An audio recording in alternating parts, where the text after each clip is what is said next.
The lights in the Grand Assembly Hall burned cold and white, casting harsh shadows across the faces of 1,000 alien delegates. Han Jiwoo stood alone in the center of the chamber, his wrists bound behind his back with energy restraints that hummed softly in the silence. He kept his head high, refusing to give them the satisfaction of seeing fear in his eyes. The Vraxian High Chancellor leaned forward from his elevated platform, his scales gleaming like polished armor under the lights. His voice echoed through the chamber with the certainty of someone who had never been challenged. Ambassador Han Jiwoo of Earth, you have been found guilty of sharing restricted military technology with the Dalin species, in direct violation of Galactic Council law. This crime threatens the stability of our entire civilization. Do you have anything to say before sentence is passed? Jiwoo looked around the chamber slowly, meeting the eyes of delegates from dozens of worlds. Some looked away. Others stared back with cold indifference. The trial had lasted less than 3 hours. No witnesses had been called on his behalf. His requests to present evidence had been denied. This was not justice. This was theater. I have served as Earth's ambassador for 8 years, Jiwoo said, his voice steady. In that time, I have worked for peace. I have negotiated treaties. I have prevented conflicts before they could begin. The charges against me are false. The evidence you claim to have is fabricated. But I see now that truth doesn't matter here. You decided my fate before this trial ever began. Murmurs rippled through the chamber. The Chancellor's expression hardened. Your arrogance is noted. The Galactic Council has been more than patient with humanity. Your species joined our community barely 50 years ago. Yet you consistently push boundaries and question our authority. Today, we make an example. The sentence is death by hanging, to be carried out immediately and broadcast across all council channels. The chamber erupted in shocked whispers. Even among the council members, some looked uncomfortable. Hanging was an ancient human method of execution, considered barbaric by most galactic standards. The choice was deliberate, designed to humiliate not just Jiwoo, but all of humanity. On Earth, millions watched the broadcast in real time. In the External Affairs headquarters in Geneva, Director Kang Mirai stood frozen before the display screen. Her face pale. She had been trying to reach the council for hours, but every communication channel had been blocked. Get me Admiral Park Do-yoon, she said quietly to her aide. Now, in orbit above Earth, Admiral Park Do-yoon sat in the command center of the Terran Defense Fleet flagship. He had been watching the broadcast with growing anger. When his communication panel lit up with Mirai's call, he already knew what she would say. Admiral, they're going to kill him, Mirai said, her voice tight with barely controlled emotion. We have to do something. Our nearest ships are 4 days away from Apex Prime. Do-yoon replied, his jaw clenched. By the time we arrive, it will be over. The council made sure of that. Then what do we do? Do-yoon was silent for a long moment. We remember. And we prepare. Looking with Maun. 8. We remember. Back in the assembly hall, guards led Jiwoo through corridors filled with alien faces. Some watched with satisfaction, others with curiosity, a few with what might have been pity. They brought him to a chamber that had been prepared specifically for this execution. A simple wooden platform stood in the center, with a rope hanging from a crossbeam. Cameras surrounded it from every angle. The executioner, a massive creature from a species Jiwoo didn't recognize, waited beside the platform. The Chancellor's voice boomed through hidden speakers. Let this serve as a lesson to all who would defy the order we have built. The law applies equally to all species, and those who break it will face justice. They forced Jiwoo up the steps. His heart was pounding now, but his hands were steady. As they placed the noose around his neck, he thought of his family back on Earth. His wife, his daughter. He hoped they wouldn't watch this. He knew they would. The executioner looked at him, waiting for final words. Jiwoo took a deep breath. Tell them we gave peace a chance, he said clearly, his voice carrying across every broadcast channel in Council space. What comes next is on them. The platform dropped away. On Earth, the broadcast cut out exactly 1 hour later. During that hour, not a single car moved on any street. Not a single voice spoke in any public space. Humanity held its breath as one. Then the silence broke. In military bases across Earth and her colonies, alarms began to sound. Admiral Doyun transmitted emergency mobilization orders to every Terran Defense Fleet vessel. Director Mireille called an emergency session of the Terran Council. But the decision had already been made in the hearts of billions of humans, watching a good man die for a crime he didn't commit. In bars and homes and public squares, people began to gather. Someone started playing recordings of Jiwoo's speeches about peace. Someone else pulled up his service record from his military days before he became a diplomat. He had fought in the border wars. He had saved lives. He had chosen diplomacy over violence because he believed it was the right path. The Galactic Council had murdered him for that belief. By the end of that first day, recruitment centers for the Terran Defense Fleet were overwhelmed. Young people who had never considered military service stood in lines stretching for blocks. Factory workers volunteered for overtime shifts to produce military hardware. Scientists who had spent careers on peaceful research began applying their knowledge to weapons development. Deep in a secure facility beneath the Swiss Alps, Dr. Yoon Hana received clearance to begin work on projects that had been theoretical until now. Weapons that had been considered too terrible to build. Technologies that crossed lines humanity had drawn for itself. All of it had been prepared. Just in case. Just in case peace failed. Admiral Doyun stood on the bridge of his flagship, looking out at Earth below. Fleet Captain Lee Sora approached from behind. Admiral, the fleet will be ready to deploy in 72 hours. Where are we going? Doyun didn't turn around. Everywhere. We're going everywhere. The Council wants to teach us a lesson? Fine. Let's show them what happens when you murder a teacher. On the screens throughout the ship, technicians were already pulling up star charts of Council space. Targeting solutions were being calculated. Supply lines mapped. Weaknesses identified. Humanity had been preparing for war since the day they joined the Galactic Council, even while hoping it would never come. Now it had, and the galaxy would learn that humans gave peace every chance. But when peace failed, they gave war everything they had. The first strike came exactly 24 hours after Jiwoo's execution. 12 Vraxian military installations across 3 star systems went dark simultaneously. No warnings, no demands, no communication at all. They simply ceased to exist. The Vraxian High Command initially thought it was a technical failure. Their installations were protected by shields that could withstand planet-killer weapons. But when their scout ships arrived at the first location, they found only debris. The base had been hit by something traveling at a significant fraction of light speed. The impact had released more energy than 100 fusion bombs. By the time the Vraxians realized they were under attack, 11 more bases had been destroyed the same way.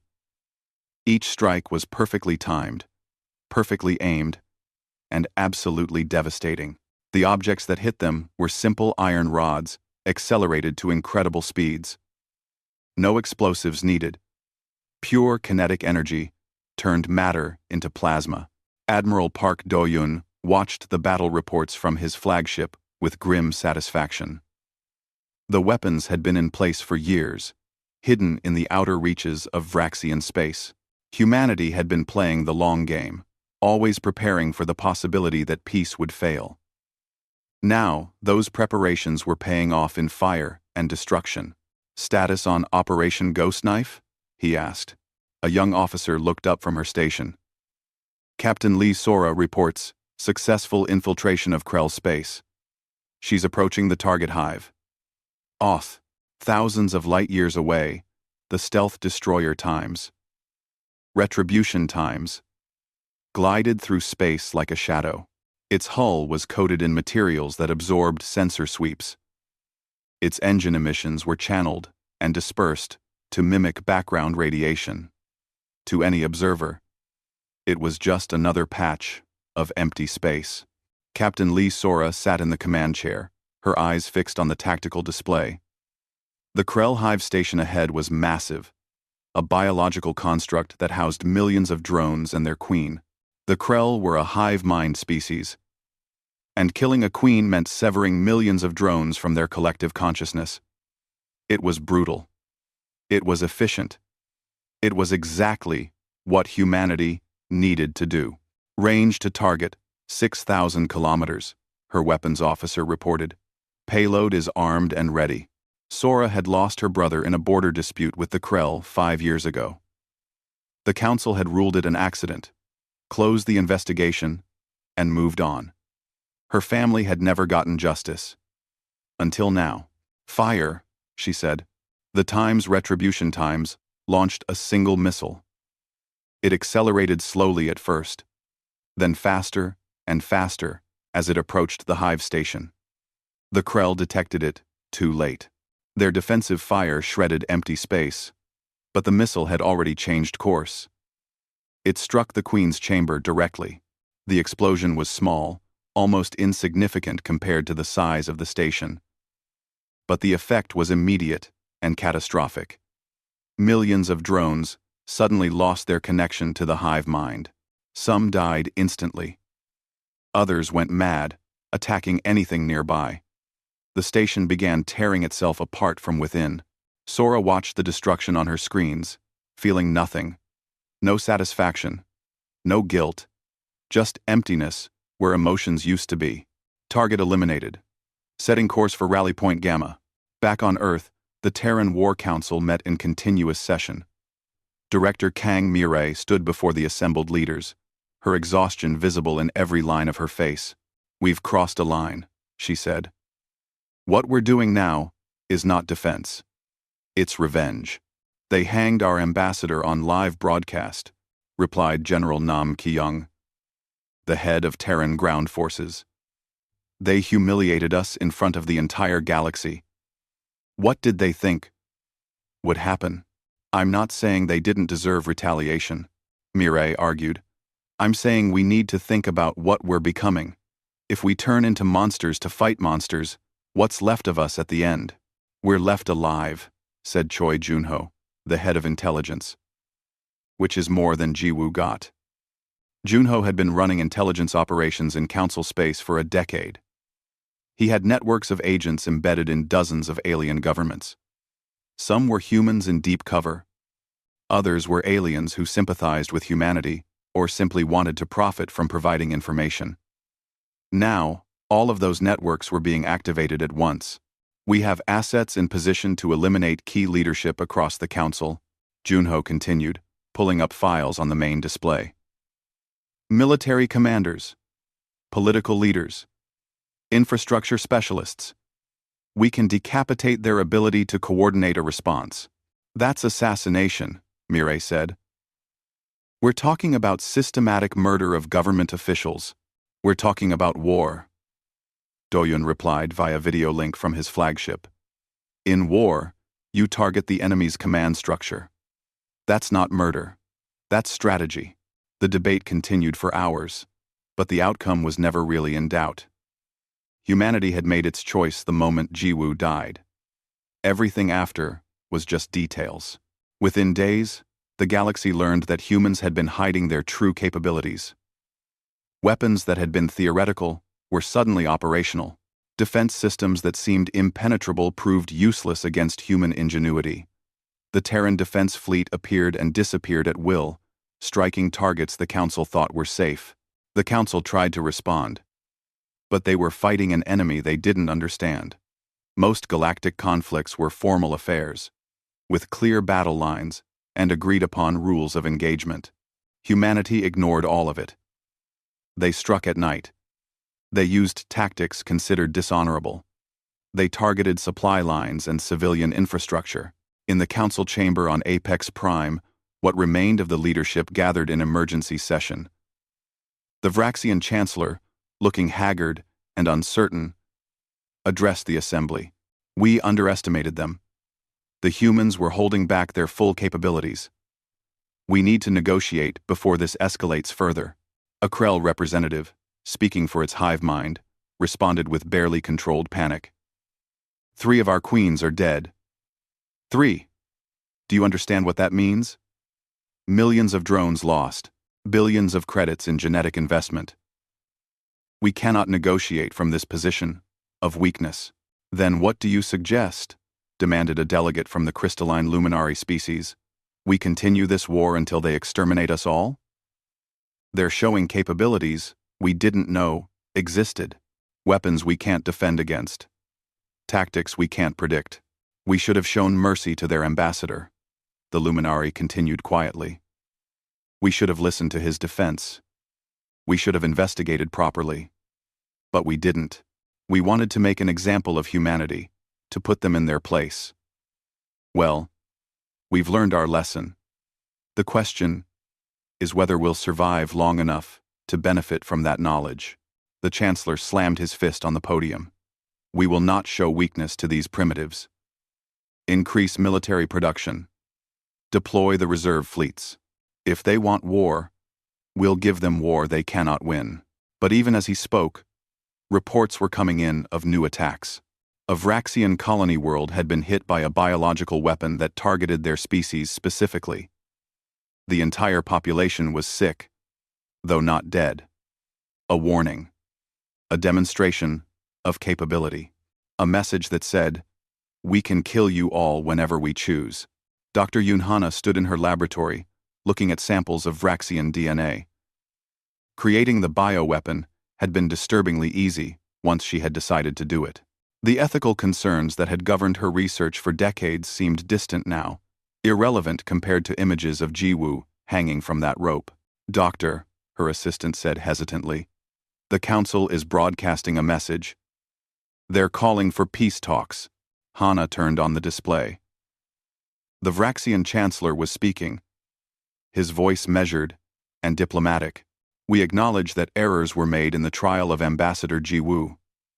We are willing to discuss reparations. And the broadcast cut off mid-sentence.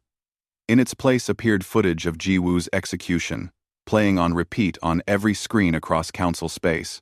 Underneath, a simple message in dozens of languages. You had your chance for peace. You chose to murder him. Now, live with your choice. The message was not authorized by any official Terran government channel. It came from somewhere else. From the anger and grief of billions of humans who wanted the galaxy to remember what had been done. The Terran Council tried to distance themselves from it, but the damage was done. There would be no peace talks. Not yet. Not while the memory of Jiwoo's death was still fresh.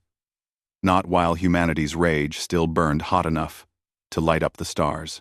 5 years had passed since the execution, and the war showed no signs of ending.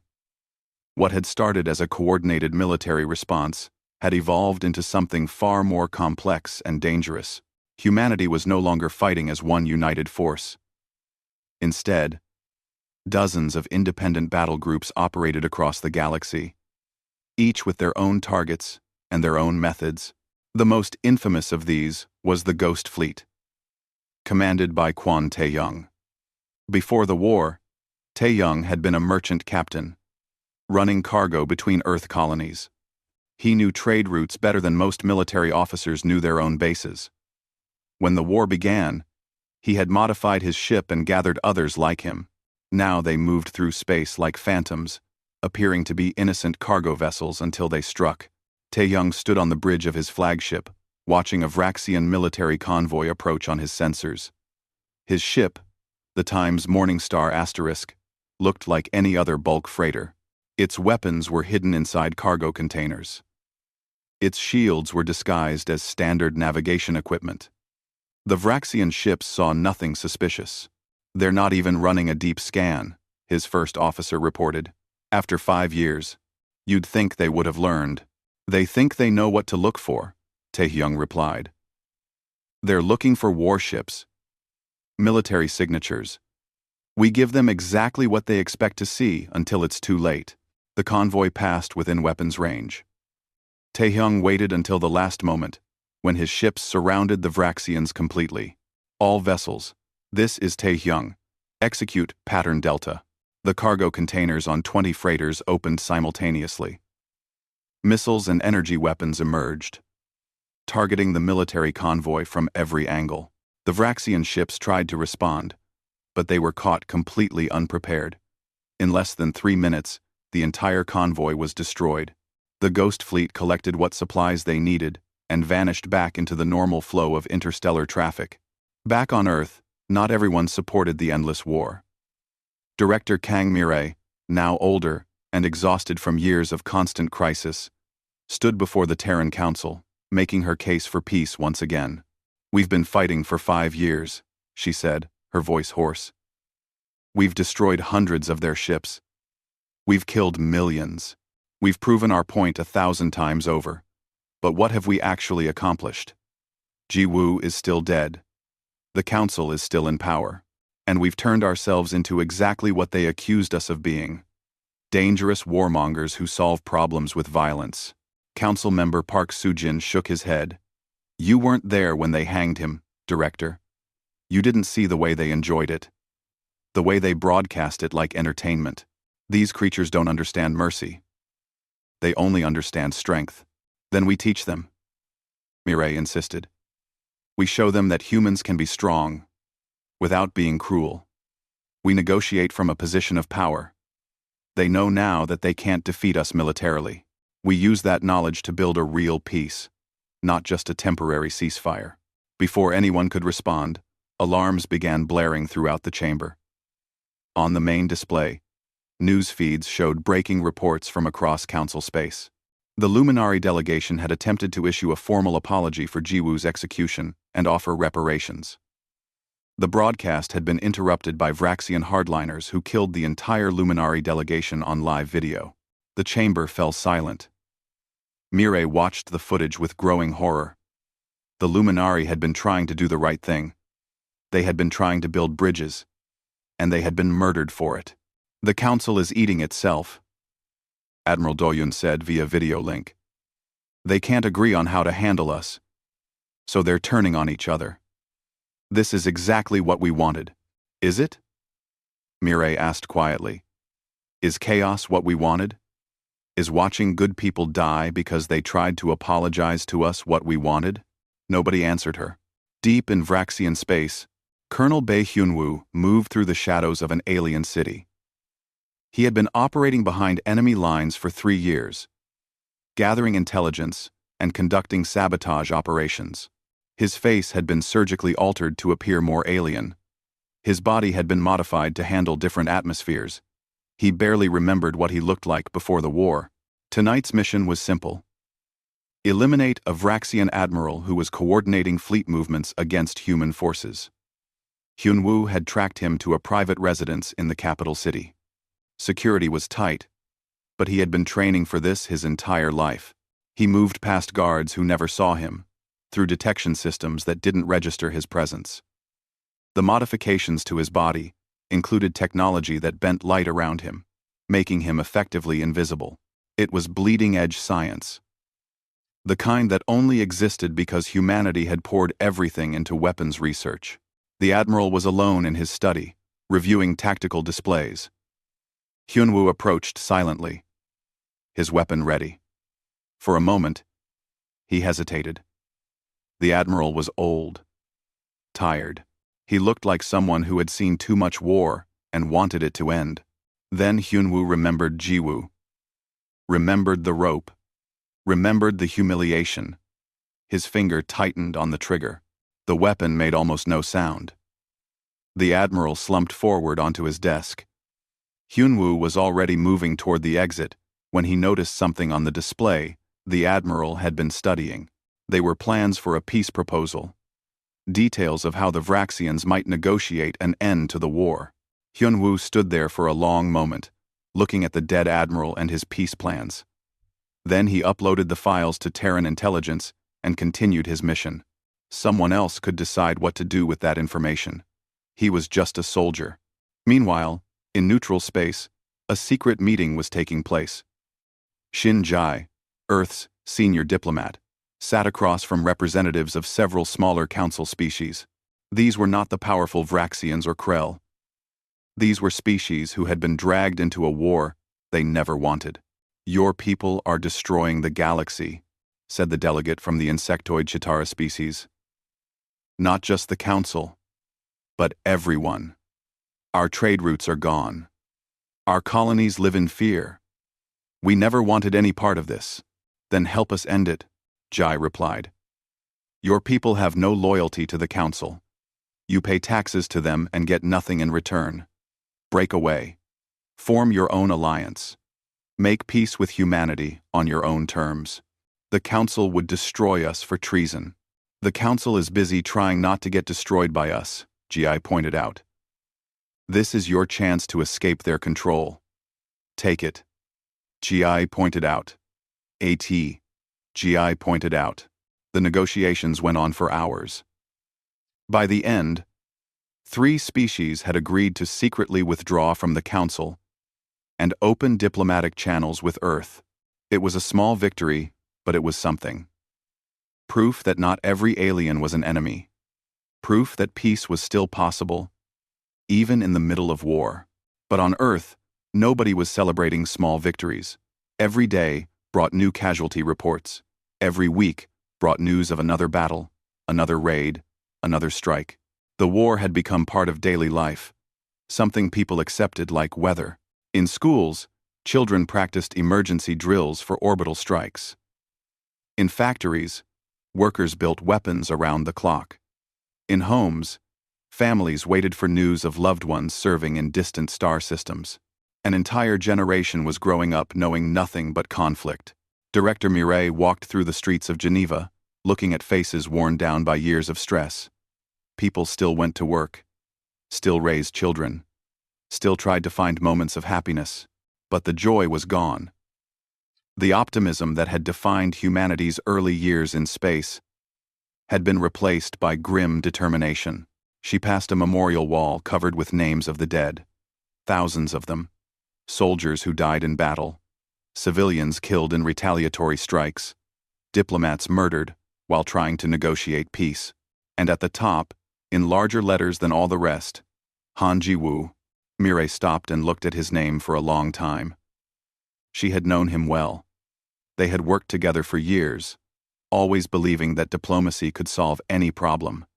They had been wrong. Or maybe the galaxy had proven them wrong. It was hard to say anymore. "We're losing ourselves," she whispered to the memorial. "We're winning the war, but we're losing everything that made us worth saving." Somewhere in distant space, the Ghost Fleet struck another target. Colonel Hyunwoo completed another assassination. The Terran Defense Fleet destroyed another enemy formation. The war continued, day after day, with no end in sight. And every night, someone somewhere in human space pulled up the footage of Jiwoo's execution and watched it again, fueling their anger for one more day of fighting. 20 years had passed since Jiwoo's death. An entire generation had been born and raised in war. Earth's children learned mathematics by calculating missile trajectories. They studied chemistry through understanding explosive reactions. They practiced languages by decoding alien communications. War had become their normal, and that terrified anyone old enough to remember peace. Fleet Admiral Choi Sojun stood on the bridge of the massive battle station that now orbited Earth. Admiral Do-yun had retired 5 years ago. His health broken by decades of constant stress. Seo-jun had been his protege, and he had learned well. Under his command, the Terran Defense Fleet had evolved from a reactive force into something far more dangerous. "Status report," Seo-jun ordered. Commander Yang Mina looked up from her tactical station. She had been a child when the war started. Now she commanded Earth's entire orbital defense grid, a network of satellites, weapons, platforms, and sensor arrays that made the home system nearly impregnable. All defensive positions report ready status. The mines are active and locked. If the Vraxians come, they won't like what they find. The intelligence reports had been clear. The Vraxian Dominion was preparing a final, desperate gamble. They were assembling the largest invasion fleet in galactic history, 1,000 warships, with the goal of striking directly at Earth. If they could destroy humanity's homeworld, maybe the scattered human forces would lose their will to fight. It was a reasonable plan. It was also walking into the most elaborate trap ever constructed. The Vraxian fleet emerged from faster-than-light travel at the edge of Earth's solar system. The formation was impressive, organized into tight defensive clusters. Their commander, a grizzled veteran named Thrakus, studied his tactical displays with satisfaction. The humans had nowhere to run. This was their home. They would have to stand and fight. All ships, advance to attack formation. Target the third planet. Prepare planetary bombardment weapons. The fleet moved forward, picking up speed. They passed the orbit of the outermost planets without incident. Then, they crossed into the region where the asteroid belt should have been. The belt was gone. In its place floated thousands of objects that looked like asteroids but weren't. Each one was a weapon, carefully positioned and waiting. They were relativistic kill vehicles, the same type that had destroyed the first Vraxian bases 20 years ago. But these were bigger, more powerful, and there were so many of them. Yang Mina watched the enemy fleet enter the kill zone on her displays. She felt nothing. No excitement. No fear. Just the cold calculation of someone who had been preparing for this moment her entire adult life. All stations. This is Commander Yang. Execute. Directive. Omega. The false asteroids activated simultaneously. Thousands of engines ignited, accelerating massive chunks of iron and rock to incredible speeds. The Vraxian fleet tried to respond, but it was already too late. The kill vehicles struck like the fist of an angry god. Ships simply ceased to exist. The kinetic energy released by impacts traveling at such enormous speeds turned metal and flesh into superheated plasma. Shields that could withstand nuclear weapons might as well have been paper. The Vraxian formation disintegrated in seconds. Admiral Thrakus watched in horror as his fleet died around him. Ship after ship vanished in brief flares of light. He tried to order a retreat, but the communication systems were overwhelmed with emergency signals. Of the 1,000 ships that had entered the system, only 73 survived the initial bombardment. Those survivors tried to flee. But humanity wasn't done. Stealth ships that had been waiting at the edge of the system activated, hunting down the retreating vessels. The ghost fleet appeared from nowhere, their weapons tearing through damaged shields. By the time the Vraxians reached the jump point, only 12 ships remained. None of them made it home. The ghost fleet followed them through jump space and eliminated them one by one. On Earth, the victory was broadcast to every screen. People gathered in public squares, watching the destruction of the invasion fleet. Some cheered. Some cried. Some just stared in silence at the magnitude of what they had done. Admiral Seojun issued a brief statement. Today, we proved that Earth is untouchable. Any force that tries to attack our home will meet the same fate. We will continue this war until the Council surrenders completely or ceases to exist. But in the Vraxian capital, the disaster triggered something even more destructive than human weapons: political chaos. The military blamed the civilian government for the failed invasion.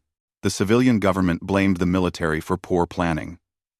Within days, a coup was underway. The old chancellor was executed by his own guards. The new leadership was even more militant, even more desperate. For the Krell, things were worse. Over the years, human assassins had systematically eliminated 17 of their hive queens. Each death fractured the collective consciousness a little more. Now the damage was irreversible. The Krell hive mind was splintering into dozens of sub-factions, each thinking they represented the true will of the species. Krell ships began attacking each other. Krell colonies declared independence from the central hive. Some Krell sub-factions even approached humanity with offers of alliance against their own kind. The species was committing suicide in slow motion, and there was nothing anyone could do to stop it. Dr. Yoon Hana, now elderly and haunted by decades of weapons research, stood in her laboratory looking at reports of the Krell collapse. She had helped design the assassination protocols that targeted the Hive Queens. At the time, it had seemed like brilliant strategy. Now, she wondered if they had gone too far. "We're not fighting a war anymore," she said to her assistant. "We're committing genocide. Multiple genocides. They started it." Her assistant replied. It was the same thing everyone said. The same justification that allowed them to sleep at night, despite the millions of dead. "Did they?" Hana asked. "Or did a few leaders make a decision, and now entire species pay the price? How many innocent Krell died because their queens were too proud to surrender? How many Vraxian civilians are dead because their chancellor wanted to make an example of us?" She pulled up files on her latest project. A weapon that could destabilize stars. If deployed in the right location, it could trigger a supernova that would destroy everything in the system. The equations were elegant, the engineering was brilliant, the implications were horrifying. "If we build this," Hana said quietly, "there's no coming back. We become the monsters they accused us of being." "Maybe we already are," her assistant said. In distant space, Shin Jae continued her secret negotiations with species trying to escape the Council's collapse. More and more civilizations were seeking peace with humanity, not from strength but from desperation. The galaxy was falling apart, and everyone wanted to survive. "You ask for favorable trade agreements," said a reptilian delegate from a minor species. "You ask for access to our systems. You ask for cooperation. But what guarantee do we have that you won't turn on us too? That 20 years from now, some human won't be hanged on our world, and you'll rain down the same destruction?" Jai had no good answer. She wanted to promise that humanity would never commit such atrocities again. But she had watched her own species become something unrecognizable. The humans fighting this war were not the same people who had mourned Jiwoo's death. War had changed them, hardened them, made them capable of terrible things. "I can't promise that we won't," she admitted. "But I can promise that we remember why this started. We remember that we wanted peace. Some of us still do. If you work with us now, maybe together we can rebuild something better than what the Council was." Back on Earth, Director Kang Mirai was dying. "Cancer," the doctors said. "Treatable." But she had refused aggressive treatment. She was tired. So very tired. But she had one more speech to give. The broadcast went out to every human in the galaxy. Mirai sat in a simple chair, looking directly into the camera. She looked old, frail, nothing like the strong director who had tried to save Jiwoo all those years ago. "I'm speaking to you today as someone who will not live to see the end of this war," she began. "I've spent 20 years fighting against what we've become. I've argued for peace, for restraint, for mercy. I've mostly lost those arguments. But I need to say this while I still can. Jiwoo was my friend. When they killed him, I wanted revenge, just like all of you. I wanted the Council to pay. I wanted them to suffer. And they have. Oh, they have suffered. But look at what we've paid for that revenge. Look at what we've become. Traun. We're winning this war. We've destroyed their fleets, killed their leaders, broken their alliances. We're winning. But what have we won? What's left when the war finally ends? Will we even recognize ourselves anymore? I'm not saying forgive them. I'm not saying forget Jiwoo. I'm saying remember who we were before this started. Remember what he believed in. Remember that he died trying to build bridges, not burn them." The broadcast ended. Mirai died 3 days later. Her funeral was attended by millions. Some called her a voice of conscience. Others called her naive. But everyone agreed that something important had died with her. Whatever chance humanity had to end this war with their souls intact probably died in that hospital room. 30 years. 3 decades since Ambassador Han Jiwoo died at the end of a rope. An entire generation had lived their whole lives in wartime. They had never known peace, never known a galaxy where humans and aliens coexisted without violence. To them, war was not an aberration. It was reality. The Galactic Council no longer existed as a functioning government. The Vraxian Dominion had collapsed into a dozen warring states, each claiming to be the legitimate successor. The Krell were extinct, their last hive queens having killed each other in a final, desperate struggle for dominance. Dozens of other species had been reduced to pre-industrial civilizations, their infrastructure destroyed by decades of conflict. And humanity ruled the ruins. Fleet Admiral Choi Seo-jun sat in his office, reviewing the final reports. The Terran Defense Fleet controlled most of the major trade routes. Human colonies had spread across systems once held by the Council. Earth's technology had advanced beyond anything the other species could match. By any military measure, humanity had won completely. "Admiral," his aide said quietly, "the Council is ready to vote." Seo-jun nodded and pulled up the secure feed. Every human in the galaxy, billions of people across hundreds of worlds, was being given a vote on a single question. It was the most important decision in their history. The Genesis Protocol. Dr. Yunhana's final creation before she died. A weapon that could sterilize all remaining Council species simultaneously. It would target their genetic codes specifically, leaving their worlds intact but empty. Humanity could then move in and claim everything without firing another shot. Seo-jun had advocated strongly for its deployment. They had come this far, sacrificed this much. Why stop before ensuring humanity's absolute security? As long as any former Council species survived, they remained a potential threat. Better to end it cleanly. On one of his displays, he could see the vote tallies coming in. Yes meant deploy the weapon. No meant accept a negotiated peace. The numbers climbed steadily. 40% yes. 45%. Seo-jun watched with growing satisfaction. 50% yes. 51. They were going to do it. They were going to finish what the Council started when they murdered Jiwoo. Then something shifted. The no votes started accelerating. 50. 50. 50. 1%. No. The margin grew slowly but steadily. When the final tally came in, it was 51.3% against deployment. Seo-jun stared at the screen in disbelief. After everything. After 30 years of war, of sacrifice, of blood and death and suffering, they were going to show mercy? He pulled up the demographic breakdown of the vote. The older generation, those who remembered Jiwoo, had voted overwhelmingly yes. The younger generation, those born during the war, had voted no. The children who had grown up in conflict didn't want more death. They wanted it to end. There was a message attached to the vote results. The last recorded words of director Kang Mirai. From her deathbed 30 years ago. Someone had attached it as a reminder of what they were voting on. "Remember who we were before this started," her voice said. "Remember what he believed in." Seo-jun closed the file and stood. His hands were shaking with rage and something else. Relief. Maybe. Or exhaustion. He had been fighting for so long that he barely remembered what peace felt like. "Inform the Terran Council that I'm resigning my commission," he said. "They can find someone else to manage the peace. I'm done."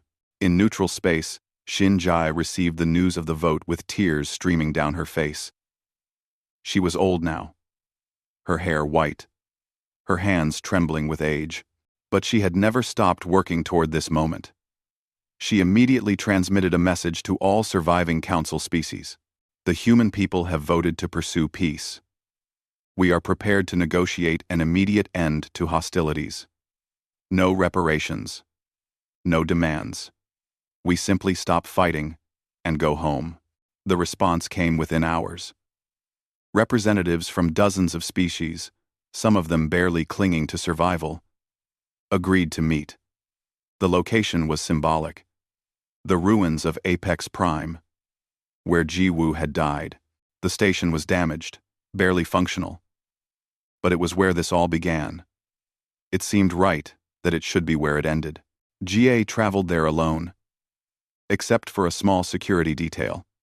She walked through corridors she had not seen in 3 decades. The Grand Assembly Hall was a wreck.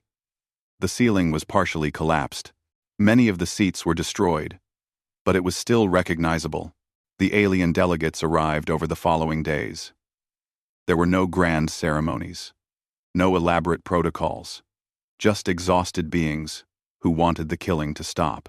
They gathered in what remained of the assembly hall and began the simplest peace negotiation in history. "We stop fighting," GA said. "We withdraw to our respective territories. The council is dissolved. Each species governs itself. No reparations, no trials, no revenge. We simply stop and go home." "That's it?"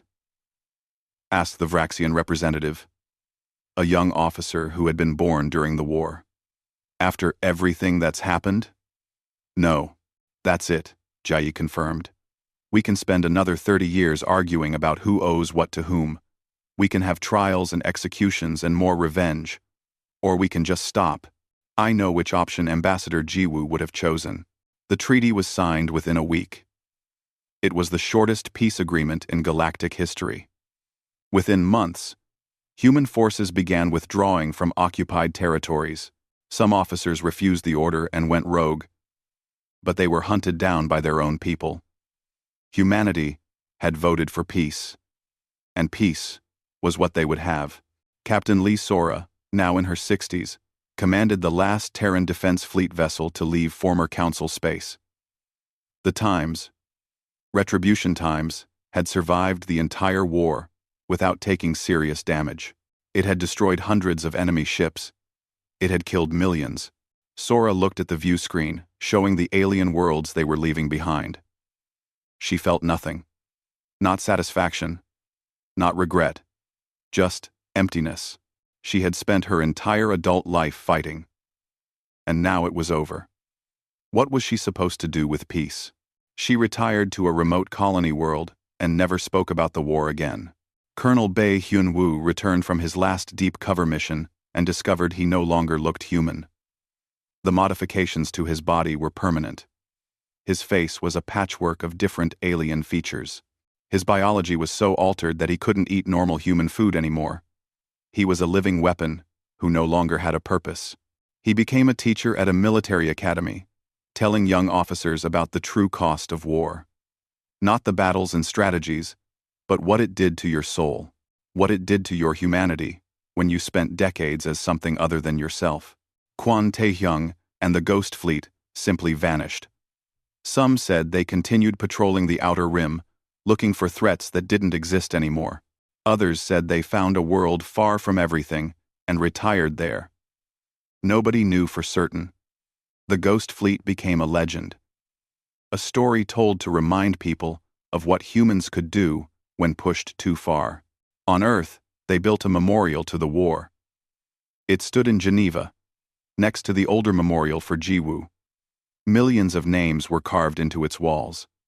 Soldiers, civilians, enemies. The memorial made no distinction between them. They were all victims of the same violence. The inscription was simple. They died in a war that proved nothing except the cost of forgetting mercy.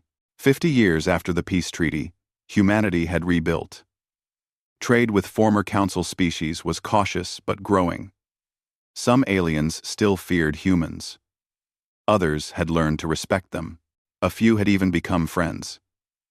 The younger generations, those who had no memory of the war, couldn't understand what all the fuss had been about.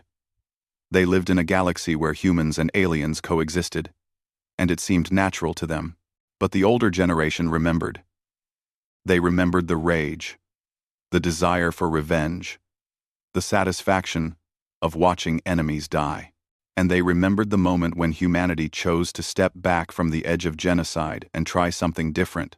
Shin Jiai, ancient and frail, stood before the memorial on the anniversary of Jiwoo's death. She came every year, placing flowers at the base of his name. A young reporter, doing a story on the war, approached her nervously. "Director GA, do you regret the war?" GA was silent for a long time, looking at Jiwoo's name carved in stone. She thought about all the people she had watched die, all the species reduced to ruins, all the lives destroyed by revenge and rage. Jiwoo believed there was always another way, she finally said.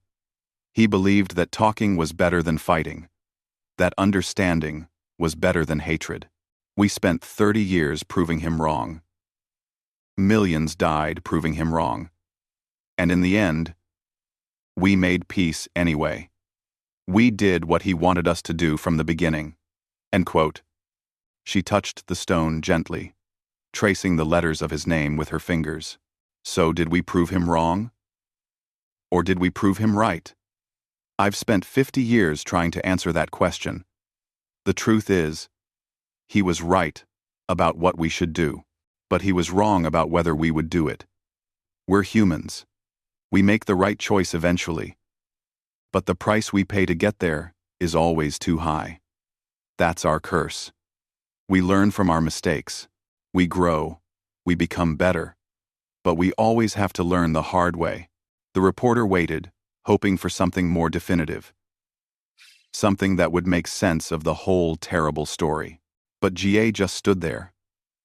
An old woman mourning a friend who died decades ago, and the millions who died after him. Above them, human ships and alien ships moved through Earth's orbit, carrying cargo and passengers. Former enemies working together. Former victims and aggressors trying to build something new. It wasn't perfect. It never would be. But it was better than war.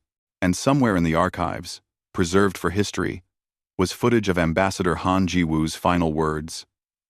"Tell them we gave peace a chance. What comes next is on them." Humanity had given peace a chance. They had failed.